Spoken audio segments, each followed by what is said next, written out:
Hello everyone.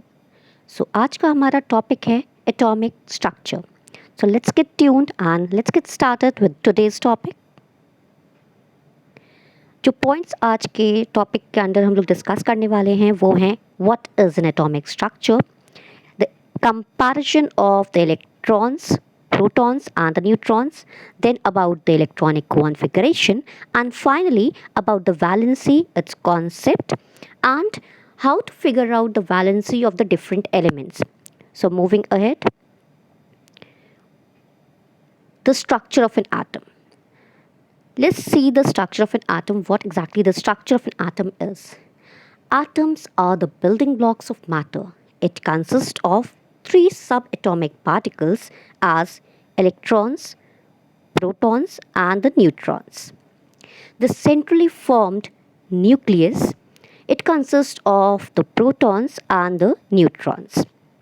The electrons, they orbit in a cloud form around the nucleus as shown in the picture also. In an atom, the number of protons used to be equal to the number of electrons.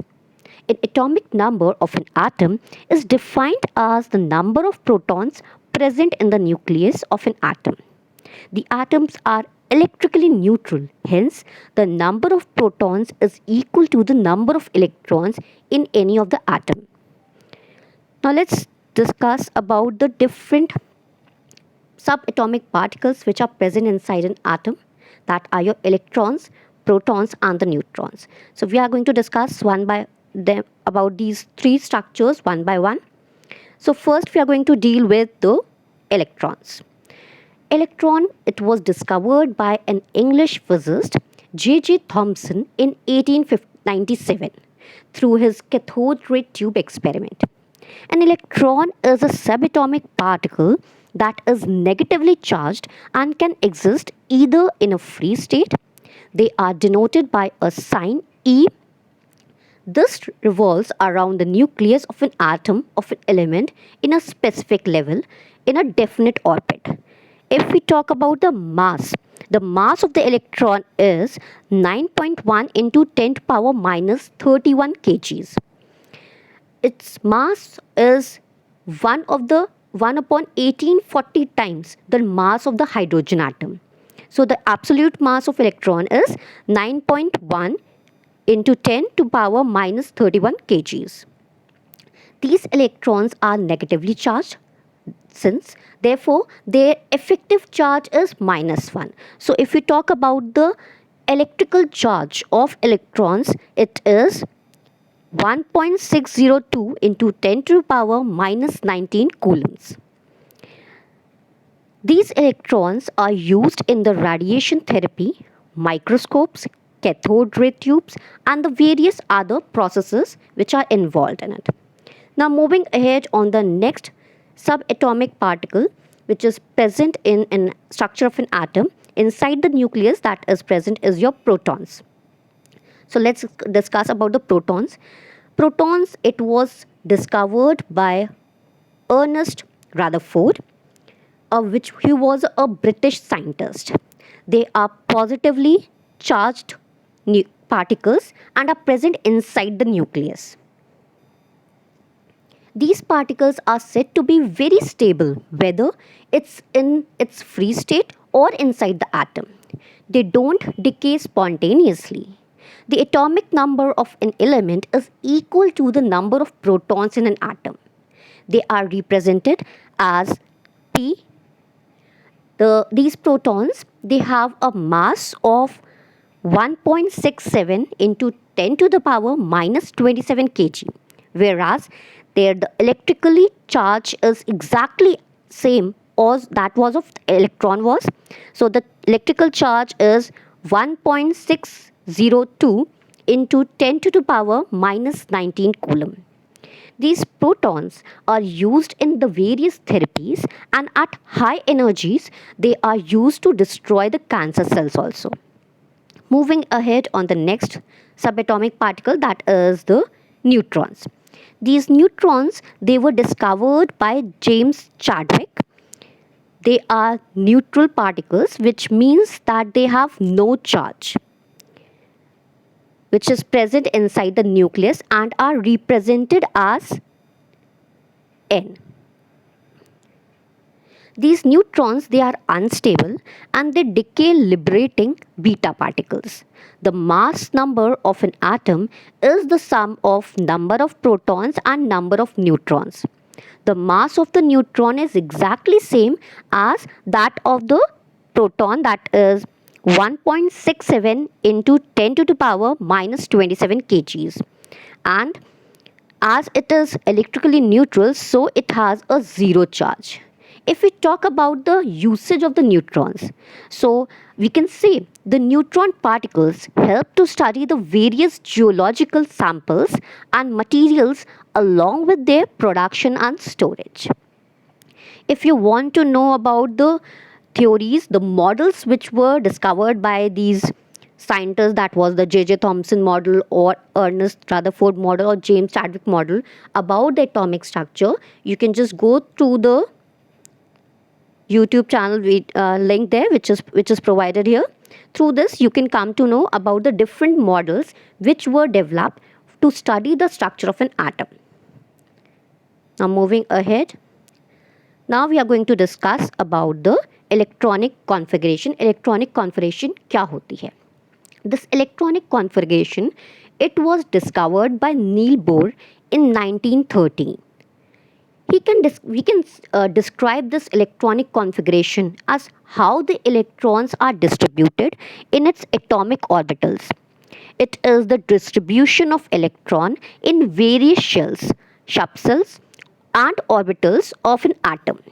The electron is used for determining the valency of an element, in predicting the properties of a group of element, and in interpreting the atomic spectra. As we can say, these electronic configuration, if we see the structure of an atom, it has the different shells as K, L, M, N. The 4 shells are there and they are numbered as 1, 2, 3, 4. And the maximum electrons which are present in a particular shell, those are your 2, 8, 18 and 32. So let's discuss about the different rules which are required for writing this electronic configuration. If we talk about this, so the first one is the maximum number of electrons in a shell. According to the Bohr scheme, the maximum number of electrons that a shell can hold is equal to 2n square, where as shown in this picture also, this was the Bohr scheme, Bohr's model about the atomic structure, which showed that it has 4 shells in it, K, L, M, N, and they are numbered as 1, 2, 3, 4.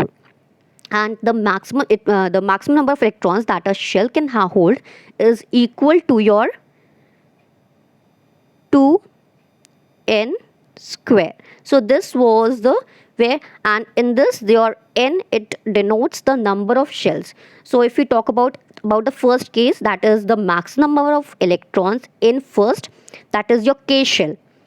This K shell, it is going to have how many electrons if we see?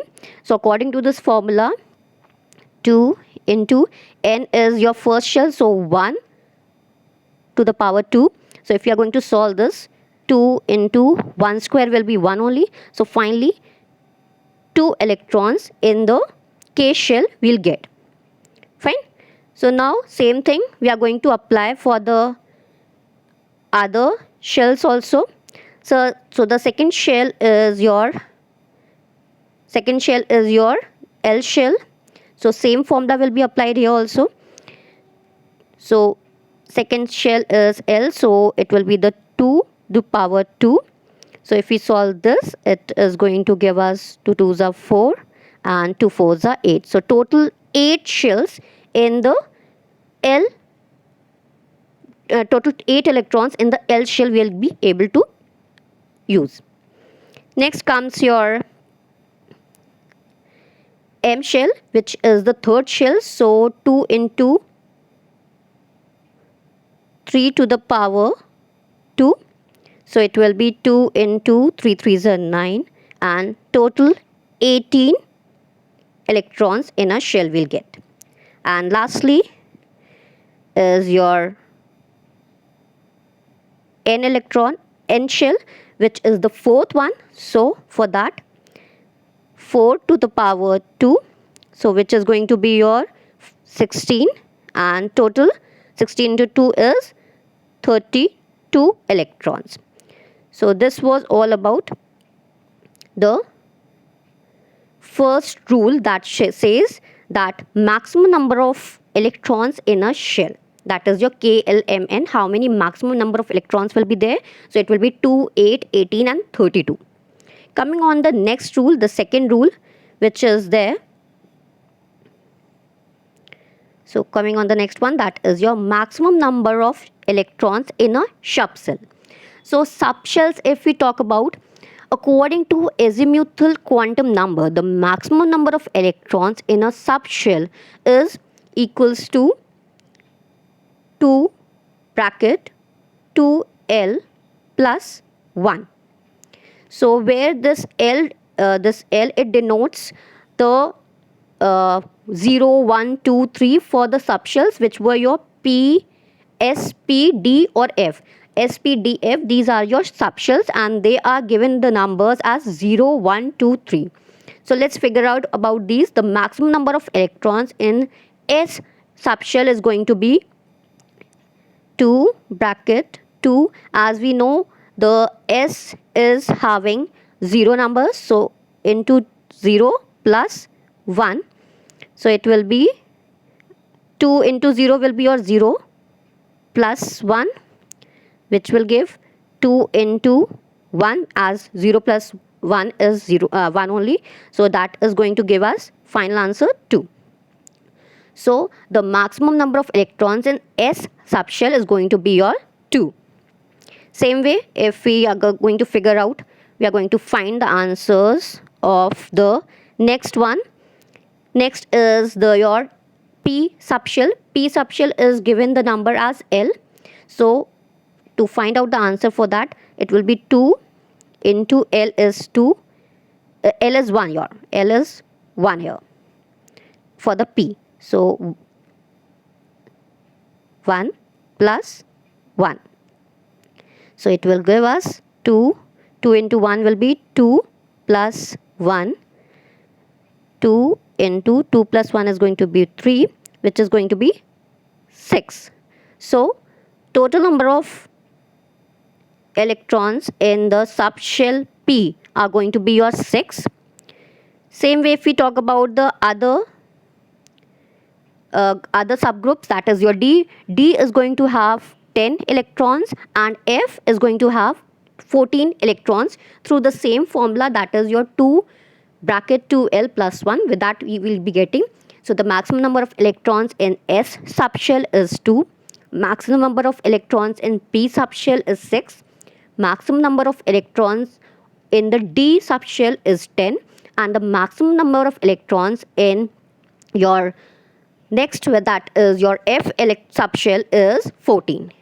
Now coming on the next rule, that is the Aufbau's principle. This principle was named after the German word aufbauen, which means build up.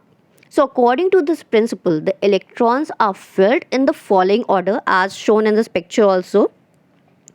The order is going to be 1s, then 2s, then 2p, 3s, 3p, 4s, then 3d, 4p, 5s, 4d, 5p, 6s, 4f, 5d, 6p, 7s, 5f, 6d, 7p and 8s. So this is going to be the pattern of this Aufbau's principle according to this principle. And the next principle was your Pauli's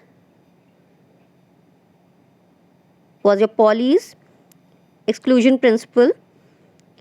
So according to this principle, no two electrons in the same atom have the same values for all the 4 quantum numbers. And the last rule was Hund's rule. According to this, it states that the order in which the electrons are filled in all the orbitals, they belong to a subshell which is belonging to a subshell, and every orbital in a given subshell is going to be a singly occupied by the electrons before a second electron is filled in an orbital. This was all about the theoretical way of what exactly the electronic configuration is. Now let's deal with let me show you a 3D pattern of the electronic configuration of to show about the particular elements and what manner it works. The word electron, it denotes the electrons only, and the term configuration, it means the arrangement or a layout. So electronic configuration means the arrangement of electrons in its shells. Let's recall from the previous slide. The innermost shell, which is called the first shell, has maximum of 2 electrons that can be accommodated in it. And from second, third and the fourth shell onwards, whichever is the outermost shell, it can have maximum of 8 electrons. This state is termed as octet state. This octet, the term originates from a Greek word octa, which means 8. This state is considered to be the stable state. Let's understand this concept with the help of an example. We all love toffees. So suppose if there is a bag filled with toffees and is kept open, then how many toffees would be grabbed at once? We'll try to take as many toffees as our hand will be able to accommodate. It means the maximum number of toffees what anyone would wish for. We can relate this toffee concept in electronic configuration. According to the human tendency, we'll try to grab maximum number of toffees using our hand. In the same way, atoms would have maximum number of electrons in their shell. So for this, we'll imagine a hydrogen or a helium shell. Then the atoms would have to have 2 electrons in it, which will be the outermost shell of the atom. This will help them to achieve a stable state. Similarly, all the other atoms having more than one shell will wish to have 8 electrons in the outermost shell, because the outermost orbital of any atom can accommodate maximum of 8 electrons. Due to this reason, all the atoms of the various elements are in the constant struggle of attaining 8 electrons in the last shell, which means to attain a octet state. But it's not possible for all to have 8 electrons in the outermost shell. Imagine the oxygen electronic configuration, which has the total 8 electrons. According to the rule, we have to fill 2 electrons in the first, that is the K shell, and remaining 6 electrons in the second, that is the L shell, because the capacity of K shell is maximum of 2 electrons. So, electronic configuration of oxygen is 2, 6. This shows oxygen doesn't have 8 electrons in the outermost shell. So, to achieve a stable state, oxygen can borrow or share electrons with atoms of the other elements, and as a result of it, chemical reaction occurs. So, we can say chemical reactions, they occur because atoms of the various elements, they give or share the electrons between them, which gives rise to a new compound.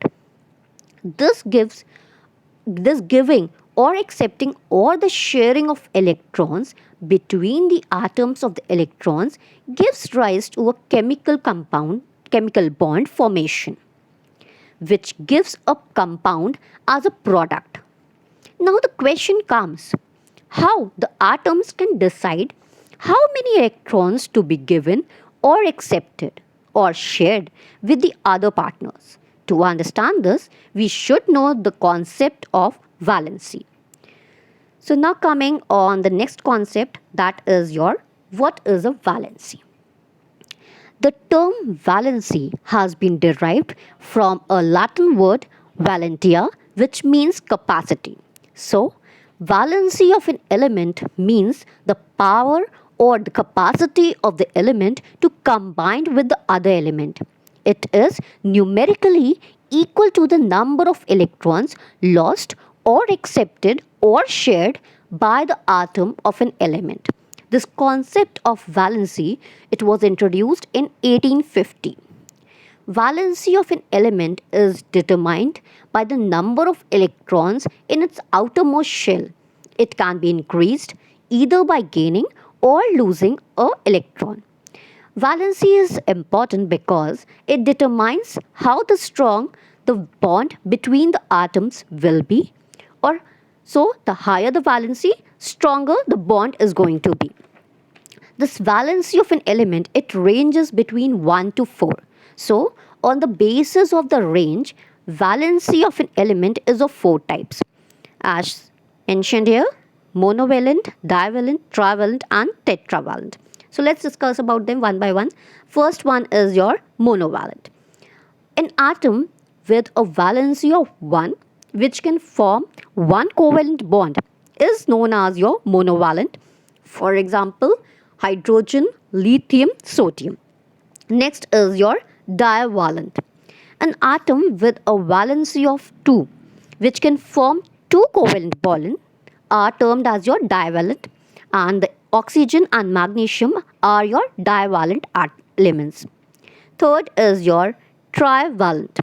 An atom with a valency of 3, which can form three covalent bonds, are termed as your trivalent. For example, nitrogen, aluminium. The last is tetravalent. An atom with a valency 4 is termed as your tetravalent. For example, carbon has an atomic number 6 and the electronic configuration of the carbon is 2, 4. Carbon shares 4 electrons from its outermost shell with other atoms to form an octet state. So, the valency of carbon is 4 and it is known as a tetravalent element. Now, let's discuss about the different elements having a different valency. First of all, the valency is going to vary if you see the periodic table. First, you'll see the valency of the different elements is going to increase from 1, 2, 3, 4. Then it is again going to decrease 3, 2, 1. Then 0. For 0 is the valency for the inert gases, that is 0. Then again 1, 2, 3, 4 and again decreasing order 3, 2, 1, 0 in that pattern, as you can see in this chart also. So coming on the first one, that is your hydrogen, which is in the first block, first group, first element, that is your hydrogen. Hydrogen is having the atomic number 1. And if we see the electronic configuration, it is going to have 1 electron in the K shell there. So, according to this, the outermost shell is the first one, K only, and it is having 1. So, the valency of hydrogen is 1. Next is your helium, which is having the atomic number 2. Maximum number of the electrons for a stability, for obtaining a octet state, that is 2 for the K shell, and that is achieved. So that's why the valency of the helium is 0. Next is the third one is your lithium. The atomic number of lithium is 3. So the electronic configuration of lithium will be 2 in the K shell, that is a stable state, and for the next one is, that is your L shell, is for the octet it should be 8, but here the number is less, so it is 1. So the 1 is in the last orbital, so the valency of the lithium is 1. Same way for the next one is your barium, that is having the 2 in the last orbital, so the valency of it is 2. In the sequence you can see very well. Here comes the on the 7, that is your nitrogen. Nitrogen is having the atomic number 7. 7, the electronic configuration is going to be 2, 5. As we said that valency is going to range between 1 to 4. So it is 5 in the outermost orbit. So to calculate it, as we know very well, the maximum number, the exact number what should be there in the L shell is going to be your 8. So we are going to subtract this 5 from 8. So we have subtracted 5 from 8, we are getting 3. So 3 is the valency of nitrogen. So this is the way to find out the valencies of the different elements if you know the atomic number of the different elements. Moving ahead, as you can see very well here also, oxygen. Oxygen is having the atomic number 8. According to the electronic configuration, as already discussed, it is 2, 6.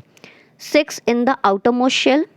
It should be 8 for the stability, for having the octet state. So we are going to subtract this 6 from 8, that will get 2. So 2 is the valency of oxygen. Then comes your fluorine.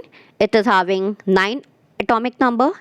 Your electronic configuration is 2, 7. 7 again, it is less than the to form an octet state. So we are going to subtract 7 from 8, we'll get 1. So 1 is the valency of the fluorine. Next comes your neon. Neon is an inert gas, we know very well. The atomic number of neon is 10. So the electronic configuration is going to be 2, 8.